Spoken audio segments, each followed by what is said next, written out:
बिस्मिल्लाहिर्रहमानिर्रहीम। अच्छा जी, बाज़ दफ़ा पूछा जाता है कि हमारी भाभी ने दूसरी शादी कर ली है तो क्या उसका मरहूम भाई की जायदाद में हिस्सा बनता है? औलाद कोई नहीं थी।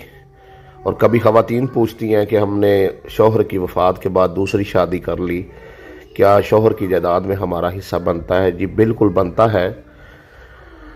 निकाह सानी यानी कि निकाह सानी कर लेने से औरत अपने पहले शौहर की मिरास से महरूम नहीं होती, क्योंकि निकाह सानी कोई जुर्म नहीं है। जो लोग सानी को आर समझ कर यानी दूसरे निकाह को आर समझ कर इसकी वजह से औरत को शौहर की मिरास से महरूम कर देते हैं, वो बड़े गुनाह के मुर्तकब होते हैं। ठीक है जी। और जब उस शख्स का वरासती इंतकाल होगा तो आपको उसकी जायदाद से हिस्सा जो है वो ज़रूर मिलेगा। औलाद नहीं है तो शौहर की जायदाद से 1/4 हिस्सा जो है वो आपको मिलना है।